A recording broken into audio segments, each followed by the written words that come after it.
Malam itu Parjo baru saja menepi di pinggir jalan setelah menyelesaikan order terakhirnya. Lampu-lampu kota tampak meredup oleh kabut tipis yang turun perlahan. Ia belum sempat meneguk kopi termosnya ketika telepon genggamnya berbunyi lagi. Ada satu order masuk dari sebuah gang kecil yang bahkan tidak ia kenal. Meski ia sudah bertahan-tahan bekerja sebagai pengemudi malam, Parjo menerima pesanan itu tanpa berpikir panjang. Jalanan sepi membuat siapapun butuh teman perjalanan, bahkan hanya sebatas mengantar. Mobilnya melaju pelan memasuki gang yang semakin mengecil. Rumah-rumah tua berjajar.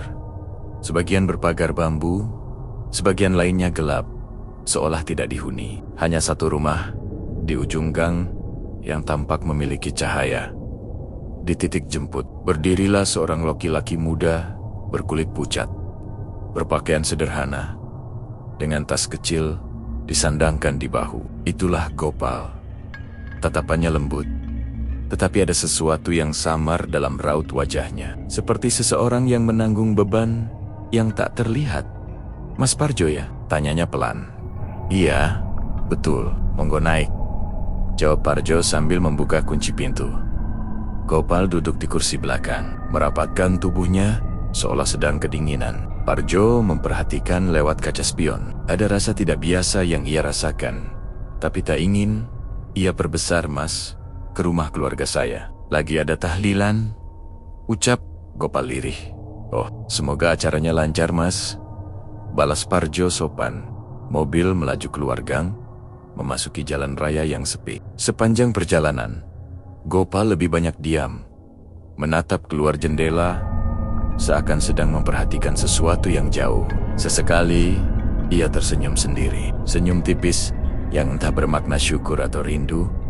Ketika mobil berhenti di depan rumah yang dituju, suasana tampak kontras. Terang lampu teras, suara orang mengaji, dan aroma kopi dari dapur rumah itu membuat kesan hangat. Namun, tepat ketika Gopal turun dan menutup pintu, nuansa di sekitar gang berubah drastis. Seperti ada selimut keheningan yang turun tiba-tiba. Menelan suara jangkrik dan hembusan angin, Gopal menundukkan kepala dan berjalan masuk tanpa menoleh. Parjo mengikuti langkahnya dengan pandangan bingung. Seolah-olah Gopal tidak benar-benar menginjak tanah. Langkahnya terlalu ringan, gerakannya terlalu tenang.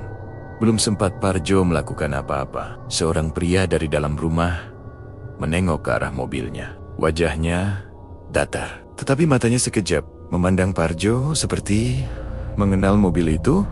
Parjo merasa ada yang janggal, namun tidak tahu apa. Cahaya rumah tahlilan itu tampak hangat, tetapi ada hawa dingin yang menyelinap dari balik tempat Gopal menghilang. Parjo meremas setirnya, menahan rasa yang ia sendiri tak mampu jelaskan. Malam itu berakhir tanpa jawaban apapun. Ia hanya menatap rumah itu beberapa detik lebih lama, sebelum akhirnya menghidupkan mesin dan pergi, tanpa menyadari bahwa perjalanannya dengan Gopal baru saja dimulai dan akan kembali terulang keesokan malam. Keesokan malamnya, Parjo kembali bekerja dengan rutinitas yang sama. Tidak ada yang ia pikirkan soal kejadian semalam, selain perasaan ganjil yang samar. Ia memutuskan untuk mengabaikannya, menganggap itu hanya lelah atau pikirannya sendiri yang menambah-nambahi suasana. Namun semuanya berubah ketika sebuah notifikasi order masuk di ponselnya. Nama pemesannya Gopal. Parjo sempat terdiam beberapa detik. Rasanya mustahil mendapat pesanan dari orang yang sama di jam dan lokasi yang hampir persis sama. Tetapi ia tetap menerima order itu. Sebagian karena penasaran, sebagian lagi karena ia tak ingin berprasangka buruk pada pelanggan.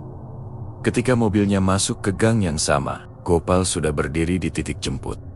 Tetapi kali ini, ia terlihat lebih pucat daripada semalam. Sorot matanya tampak kosong, seakan tidak benar-benar melihat apapun. Parjo membuka pintu tanpa banyak tanya. "Mas Gopal ya?" Suaranya terdengar normal. Meski ada sedikit ragu, Gopal hanya mengangguk, lalu masuk ke kursi belakang dengan gerakan lambat. Begitu pintu belakang tertutup, Parjo merasakan hembusan dingin yang tidak berasal dari AC. Ia melihat sekilas kaca spion tengah. Embun perlahan terbentuk di jendela belakang, seperti ada seseorang yang mengembuskan napas panjang ke arah kaca. Padahal mesin mobil belum benar-benar dingin. Parjo melirik tombol AC menyala atau tidak dan memastikan bahwa AC sebenarnya mati. Ia mencoba tidak menunjukkannya, tetapi genggamannya pada setir sedikit mengencang. "Mas, malam ini ke tempat yang sama?" tanya Parjo sekadar memecah hening. "Iya, keluarga masih berkumpul," jawab Gopal pelan, nyaris tanpa ekspresi. Suara Gopal terdengar berbeda. Semalam masih ada rona hidup dalam ucapannya. Namun kini seperti ada jarak yang jauh antara dirinya dan dunia di sekitarnya. Sepanjang perjalanan, Gopal hanya menatap lurus ke depan meski duduk di kursi belakang. Seolah-olah pikirannya terperangkap pada sesuatu yang tak mampu ia tinggalkan. Embun di jendela semakin banyak. Bentuknya mirip guratan panjang yang pelen-pelen menetes ke bawah. Ketika Parjo mengintip lewat spion lagi, ia terhenti. Bayangan Gopal tidak tampak sama sekali di pantulan kaca tengah. Kursi belakang terlihat kosong. Padahal ia bisa jelas mendengar tarikan napas tipis dari arah belakang. Parjo menelan ludah, berusaha tetap memfokuskan pandangan ke jalan. Ia tidak ingin memperbesar misteri yang terasa mengintai sejak Gopal naik. Sensasi dingin merayap dari bahu hingga sepanjang tulang belakangnya. Ketika mobil berhenti di depan rumah tahlilan, suasana masih sama seperti semalam. Cahaya hangat keluar dari jendela. Suara orang mengaji terdengar lembut, dan beberapa orang tampak duduk di teras. Namun begitu Gopal membuka pintu dan turun, embun di jendela langsung hilang. Seolah tersapu angin hangat, Gopal berjalan tanpa menoleh masuk ke dalam rumah. Tidak ada satupun dari orang-orang di teras yang menyapa atau menegurnya. Parjo memperhatikan dengan seksama, merasa ada sesuatu yang semakin tidak beres. Di antara kerumunan wajah yang berlalu lalang, Parjo melihat seorang ibu tua melirik ke mobilnya sesaat. Tidak lama, tetapi cukup untuk membuatnya merasakan keterasingan yang aneh. Seakan ibu itu menyadari sesuatu yang Parjo belum tahu. Malam kedua itu berakhir lebih hening dari sebelumnya. Parjo kembali menghidupkan mesin mobilnya dan menghela napas panjang, meninggalkan rumah tahlilan itu sambil membawa pertanyaan yang belum mampu ia jawab. Malam ketiga seharusnya menjadi malam di mana Parjo mulai terbiasa dengan suasana kerja yang sunyi. Namun sejak 2 malam bercerit-turit mengantar Gopal, rasa gelisah itu tidak lagi bisa ia abaikan. Bahkan sebelum ponselnya berbunyi, ia sudah menebak siapa nama yang akan muncul di layar. Dugaannya benar. Order itu kembali berasal dari Gopal. Parjo terdiam sesaat sebelum menekan tombol terima. Hatinya bimbang, tetapi tubuhnya bergerak otomatis memutar setir. Seolah sudah hafal arah menuju gang kecil itu. Lampu-lampu jalan malam ini lebih tenang. Tapi ada tekanan samar di udara. Seakan lingkungan ikut mengamati langkahnya. Saat tiba di titik jemput, Gopal sudah berdiri di tempat yang sama. Namun kali ini ekspresinya semakin kosong. Pucat wajahnya bukan lagi pucat lelah, melainkan pucat yang tak menyisakan warna kehidupan. Parjo menelan rasa takut yang mulai tumbuh, lalu membuka kunci pintu. "Mas Parjo," sapa Gopal dengan suara yang terdengar jauh. "Iya, Mas. Ayo naik." Gopal masuk tanpa suara. Tidak ada embun seperti malam sebelumnya. Tetapi hawa dingin tetap mengikuti, merayap ke setiap sudut mobil. Parjo tidak berani menoleh terlalu sering. Ia hanya melihat sedikit dari spion. Cukup untuk memastikan Gopal duduk diam menunduk. Perjalanan menuju rumah tahlilan berlangsung tanpa percakapan. Namun, ketika mobil memasuki gang yang mengarah ke rumah Gopal, Parjo baru menyadari satu hal yang membuat bulu kuduknya berdiri. Rumah itu tampak persis seperti 2 malam sebelumnya. Cahaya lampu terasnya sama. Letak sandal-sandal tamu sama. Suara orang mengaji sama ritmenya. Bahkan orang-orang yang duduk di teras terlihat berada di posisi yang nyaris tidak berubah. Seolah waktu di tempat itu tidak pernah bergerak. Parjo memperlambat mobil. Pandangannya menyapu halaman rumah dengan lebih teliti, memastikan dirinya tidak salah. Namun yang ia lihat justru semakin membuat dadanya mengencang. Di teras, seorang ibu tua yang semalam sekilas menatapnya, kini kembali memandangnya dengan tatapan yang sama. Tatapan itu bukan tatapan curiga, melainkan tatapan seseorang yang sedang memerhatikan pola yang ia kenal. Begitu Gopal turun dari mobil, ibu tua itu menunduk sedikit, seakan sudah tahu gerakan itu akan terjadi. Tanpa menoleh ke arah manapun, ia berkata lirih. Cukup untuk Parjo dengar dari balik kemudi. Dia datang lagi ya, Nak? Parjo terperanjat, kata-kata itu seperti gema dari masa lampau. Halus, namun menusuk. Ia membuka jendela sedikit. Bu, maksudnya siapa? Ibu itu tidak mengalihkan pandangannya dari halaman. Tidak menatap Parjo, tidak menatap siapapun. Suaranya pelan, tetapi jelas. Yang sampean antar itu, ia tak melanjutkan kalimatnya. Namun keheningan setelahnya justru terasa lebih berat daripada jawaban apapun. Gopal sudah berjalan masuk ke rumah. Tubuhnya tampak melintas di bawah cahaya lampu teras.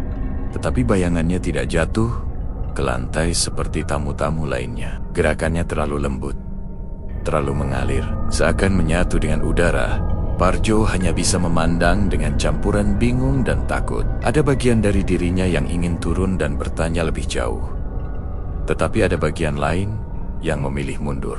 Merasa bahwa ia tak seharusnya tahu lebih banyak. Ketika Gopal menghilang di balik pintu rumah, suara mengaji seketika terdengar semakin jelas. Bukan karena volumenya meningkat, tapi karena suasana sekitar menjadi sangat sunyi. Membuat suara itu memecah ruang seperti gema yang tidak wajar. Parjo menutup kaca jendela, menghidupkan mesin perlahan, lalu memutar mobil tanpa menunggu lebih lama. Malam ketiga ini memberinya rasa yang jauh lebih mengganggu daripada sebelumnya. Rumah itu terlalu sama, terlalu diam, terlalu berhenti.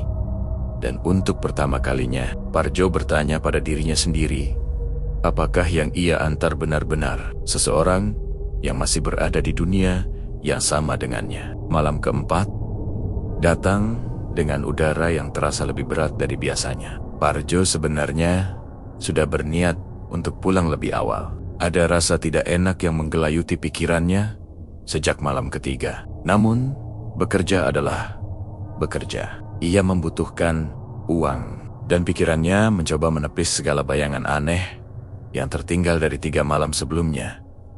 Tapi begitu ponselnya berbunyi, rasa itu kembali menghantam dada. Nama yang muncul di layar, Gopal. Jari Parjo sempat membeku. Ia menatap nama itu lama, berharap ada kesalahan sistem atau panggilan palsu. Namun, semuanya tampak normal. Tanpa sadar, ia menarik napas panjang dan menekan tombol terima. Meski hatinya menolak, mobilnya melaju menuju gang kecil itu. Semakin dekat, semakin kuat perasaan bahwa ada sesuatu yang tidak seharusnya ia jalani. Namun, ia tetap melaju. Hingga akhirnya, tiba di titik jemput. Gang itu sepi, sangat sepi. Tidak ada siapapun berdiri di bawah lampu jalan yang berkelip. Biasanya, Gopal sudah menunggu sebelum mobil berhenti. Namun malam ini, tempat itu kosong. Parjo memeriksa layar ponsel, memastikan lokasinya benar. Tak ada yang salah. Ia menengok ke kiri dan kanan, tapi hanya angin malam yang bertiup halus. Tiba-tiba, pintu belakang mobil terbuka sendiri. Perlahan, tanpa suara langkah atau bayangan yang mendekat. Parjo tertegun. Kursi belakang tampak kosong. Tetapi, pintu yang terbuka itu seolah sedang mengundang sesuatu masuk. Setelah beberapa detik, yang terasa seperti menit panjang, pintu itu menutup pelan, seperti ada seseorang yang baru saja duduk di kursi belakang. Parjo menelan ludah yang terasa kering. "Mas, Gopal?" tanyanya dengan suara yang tak stabil. Tidak ada jawaban, tidak ada gerakan, namun berat mobil terasa berubah seperti ada tambahan beban yang tak terlihat. Ia akhirnya memutuskan untuk mengemudi. Meski suara hatinya menyuruh berhenti, gang itu ditinggalkan perlahan, dan mobil memasuki jalan besar yang lebih terang. Tetapi, terang lampu jalan tidak memberi rasa aman sama sekali. Tepat ketika mobil melaju stabil, terdengar suara pelan dari bangku belakang. "Terima kasih, Mas." Parjo. Suara itu lemah, seperti suara seseorang yang sangat jauh, tetapi jelas berasal dari kursi belakang. Parjo merasakan kulit tengkuknya meremang. Ia melihat spion dengan perlahan dan hanya melihat bangku kosong tanpa siapapun duduk di sana. Tetapi suara itu muncul lagi, "Masih mau nganter saya?" Parjo tidak tahu harus menjawab apa. Tangannya bergetar sedikit di atas setir. Udara di dalam mobil menjadi lebih dingin dari biasanya. "Meski AC tetap mati, Mas." "Gopal, sampean ada di mana?" Suara Parjo bergetar tipis. Tidak ada jawaban, hanya suara napas yang pelan, samar, hampir seperti hembusan angin yang tertahan. Napas itu datang dari arah kursi belakang, membuat suasana di dalam kabin terasa seperti ruang yang menyimpan dua dunia yang berbeda. Ketika mobil mendekati rumah tahlilan, suasananya masih sama seperti 3 malam sebelumnya. Lampu teras terang, beberapa orang duduk di lantai, dan suara mengaji mengalir lembut. Namun malam ini, tidak ada siapapun yang menatap mobil Parjo. Rumah itu terlihat biasa, tetapi justru terlalu biasa, sehingga membuatnya semakin tidak nyaman. Saat mobil berhenti, pintu belakang kembali membuka pelan, lalu menutup sendiri. Kursi belakang kembali kosong, seakan tidak pernah terisi sejak awal. Parjo hanya menatap dari depan dengan dada yang terasa sempit. Tidak ada langkah Gopal yang terlihat memasuki rumah. Tidak ada siluetnya, hanya pintu rumah yang tertutup seperti sedia kala. Malam itu, Parjo tidak langsung pergi. Ia memandang rumah itu lama, mencoba memahami apa yang sebenarnya terjadi. Namun semakin ia memikirkan, semakin banyak hal yang tidak masuk akal, dan semakin besar pula ketakutan yang tumbuh di dalam dirinya. Malam keempat berakhir bukan dengan kejelasan, melainkan dengan kenyataan bahwa Parjo kini sudah masuk terlalu jauh untuk kembali. Dan besok, ia tahu rasa takut itu tidak akan hilang, hanya akan berubah bentuk. Malam kelima datang dengan langkah yang berat bagi Parjo. Seluruh tubuhnya menolak untuk kembali mengemudi. Namun pikirannya terjebak antara rasa takut dan keharusan bekerja. Ia mencoba mengalihkan pikiran dengan menyalakan radio. Tetapi tidak ada suara yang benar-benar menenangkan. Ketika ponselnya bergetar, Parjo sudah tahu apa yang akan terlihat di layarnya sebelum ia mengangkatnya. Dan benar saja nama yang muncul tetap sama, Gopal. Untuk beberapa detik, ia tidak menyentuh apapun, hanya menatap layar itu, seperti menatap pintu menuju sesuatu yang tidak ingin ia datangi, namun tetap memanggilnya. Akhirnya, entah karena pasrah atau terbiasa, ia menekan tombol terima dan mulai mengarahkan mobil ke gang kecil tersebut. Namun kali ini berbeda. Ketika ia tiba di titik jemput, Gopal tidak muncul, dan pintu belakang tidak terbuka sendiri seperti malam sebelumnya. Gang hanya dipenuhi suara angin dan bayangan Rume Ramaya tampak terlalu tenang. Parjo memutuskan untuk menunggu sebentar. Tapi setelah beberapa menit berlalu, tanpa gerakan apapun, perasaan aneh muncul dalam dirinya, perasaan yang mendorongnya untuk mencari jawaban. Ia menyalakan mesin kembali dan memutuskan untuk langsung menuju rumah tahlilan tanpa menunggu pesanan itu selesai. Jalannya terasa lebih panjang, padahal ia sudah sangat hafal rutenya. Begitu mobil berhenti di depan rumah itu, suasana masih sama seperti 4 malam terakhir. Cahaya lampu hangat, suara orang mengaji mengalun halus, dan sandal-sandal para tamu tetap berjejer rapi. Parjo turun dari mobil, langkahnya perlahan. Ada seorang pria setengah baya yang berdiri di halaman sambil mengobrol dengan tetangga. Raut wajahnya tampak lelah namun ramah. Parjo memberanikan diri mengangguk. "Permisi, Pak," ucapnya pelan. Pria itu menoleh. "Ya, Mas.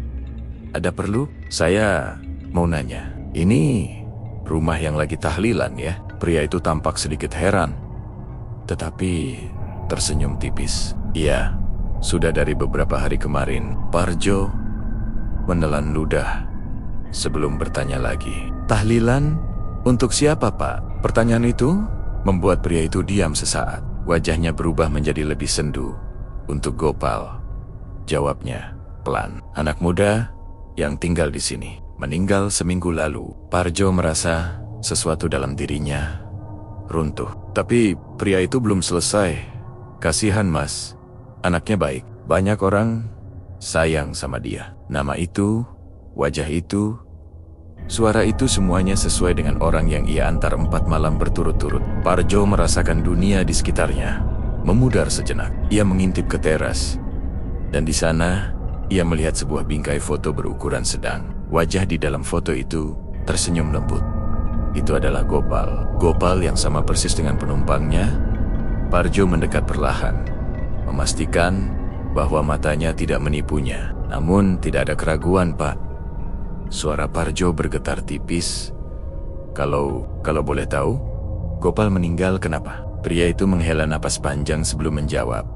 Beliau pamit keluar rumah malam-malam. Katanya mau pulang ke keluarganya sebentar. Tapi tidak pernah kembali. Kami baru tahu keesokan paginya dari kabar orang sekitar. Parjo merasakan dingin merayap ke punggungnya.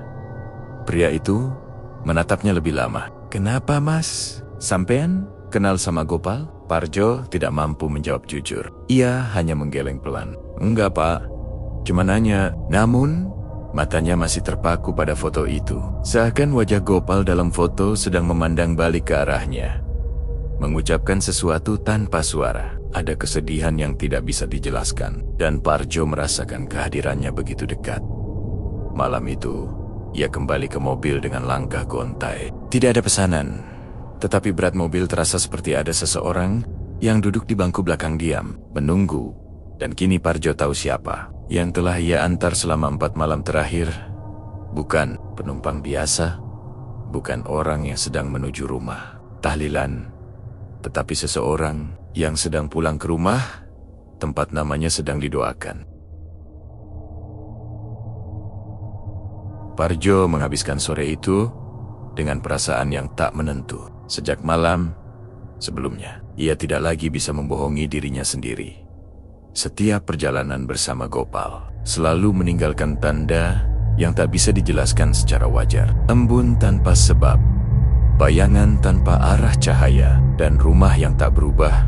Bahkan ketika waktu terus berjalan, malam ini ia kembali menyalakan mesin mobilnya. Angin terasa lebih dingin, seperti ada sesuatu menunggu. Tepat pukul 8, Gopal muncul di pinggir jalan yang sama, mengenakan baju rapi seperti biasa. Tetapi kali ini langkahnya lebih pelan, seolah sedang menimbang sesuatu. Pak Parjo, sapa Gopal sambil membuka pintu belakang. Iya, Mas, mau ke tempat biasa? Gopal tersenyum kecil. Iya, tapi mungkin ini malam terakhir. Parjo terdiam. Kata-kata itu menggantung di udara seperti beban yang tak terlihat. Mobil melaju perlahan melewati jalan kampung yang gelap. Pohon-pohon di kiri kanan jalan tampak seperti berdiri lebih dekat dari biasanya, seakan ikut mengamati perjalanan mereka. Gopal duduk tegak.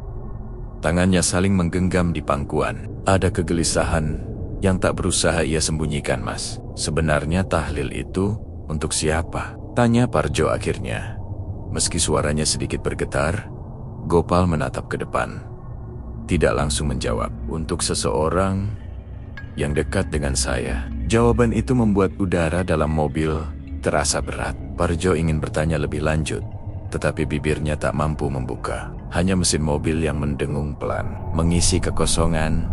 Ketika mobil mendekati rumah yang sudah ia kunjungi 5 malam berturut-turut, Parjo menyadari sesuatu yang berbeda. Di halaman tidak hanya ada lampu-lampu kecil seperti biasanya, tetapi juga lebih banyak sandal berjejer.